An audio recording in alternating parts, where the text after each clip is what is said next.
What's good, Osiris here. Most people, if you ask them, they would probably want to be judged based on their merits. Nothing else. For most people, not everybody, some people want to get ahead no matter what. I fully understand that. But most people, I think, would want to say, here's my body of work and hopefully you appreciate it, regardless of anything else. But we've gotten away from that. We're going away from that as a society. Lara Trump slammed Kamala Harris recently because she said White House jobs should always be based on merit. Is that a controversial? I guess that is a controversial statement right now. It is getting her called all kinds of names. I don't follow Lara Trump a lot, so I'm not going to be supporting her or co-signing everything she says. I don't really listen to a lot of what she says. Nothing against her. I just don't come across her very often. Trump's daughter-in-law. She made the comments while she labeled Vice President Kamala Harris an embarrassment. Can we talk about the merits of that statement? Do you agree that she's an embarrassment or not? And let's argue that point. Lara Trump said she was not chosen based on merit. She said of Harris, who was a United States Senator, California Attorney General, and San Francisco District Attorney. So this article is trying to say, that's a slick way of writing. Lara Trump says she wasn't chosen based on merit. Then the article says, well, she was a United States Senator, she was an attorney, she was AG, she was a San Francisco District Attorney, kind of saying, well, she does have merit. No, that's two different things. No, I don't think anybody's saying she's not qualified based on her resume. That doesn't mean you were chosen on merit, though. You can be chosen for reasons that had nothing to do with being a senator, AG, or district attorney. And that's the case here. Lara Trump says she was chosen based on virtue signaling and pandering to get votes from women and minorities. And what a bad way to ever choose someone for any position. It should always be based on merit. It should only be based on merit, she argued. And people will create the position that Lara Trump is someone that you should just naturally hate. And people who say, no, you should hire people based on skin color and gender are people that you should be attracted to as far as listen to. That's just not the case. If I'm going to disagree with Lara Trump, I'm going to disagree with Lara Trump, but it for damn sure won't be for this statement. This is the statement. Is this where we are now? She says, what a bad way to choose someone. Now, a lot of people I understand are ignorant to what happened. I'll show you what happened if you're not aware of it. Her statement, she's absolutely justified for her statement. We have proof for her to back her position there. She made the argument despite the fact that her sister-in-law, Ivanka Trump, and brother-in-law, Jared Kushner, were hired by her father-in-law despite not having any experience in government. Donald Trump, of course, hired Ivanka and Jared.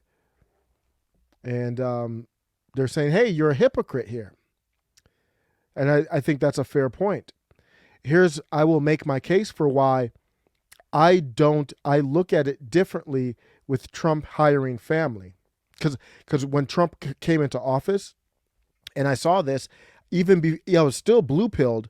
I still had to reconcile this, him not fully divesting from his business interests, and then also hiring family. I think that's fair. I think it's a fair criticism. The reason why I don't look at this at the same way is because Donald Trump was an outsider. I think it's a mistake.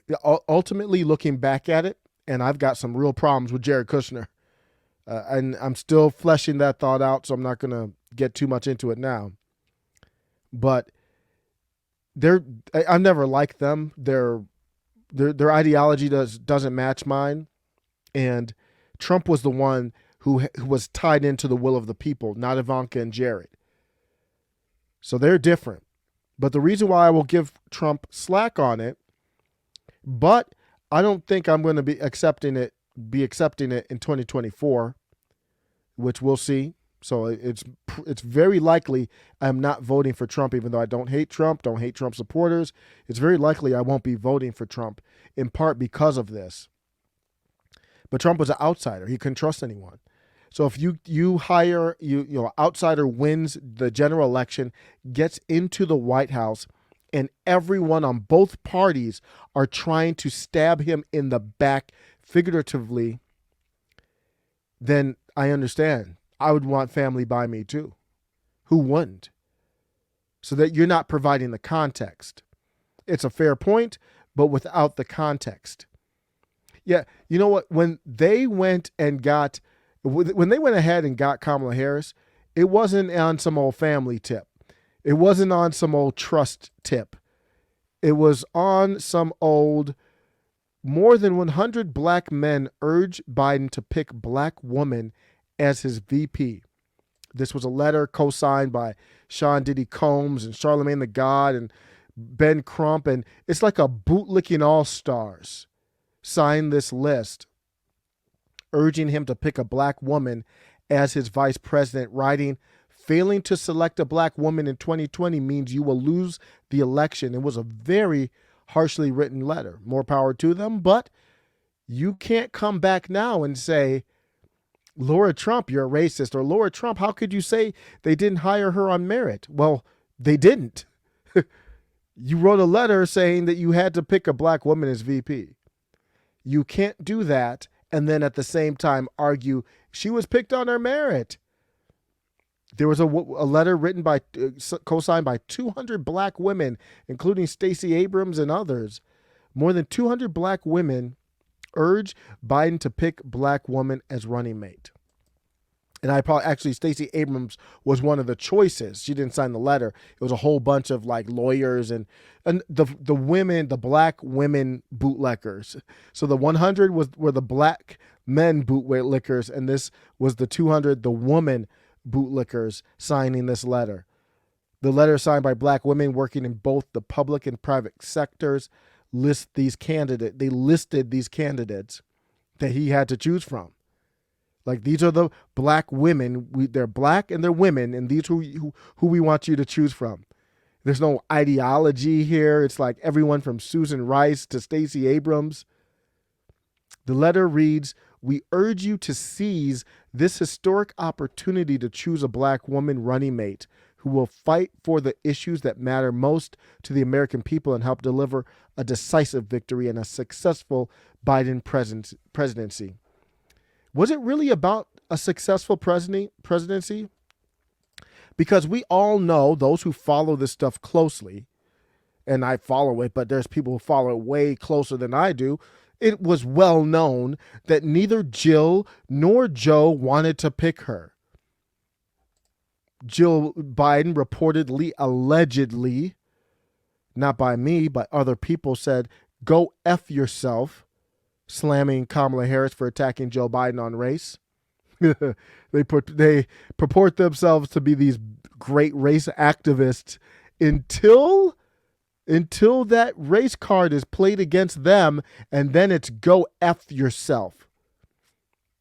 It shows you who's in control of this critical theory and this race. Everything's racist. Critical theory views everything in the world as being racist. I guess except for Jill Biden's husband. It's funny how that works. Probably just a coincidence.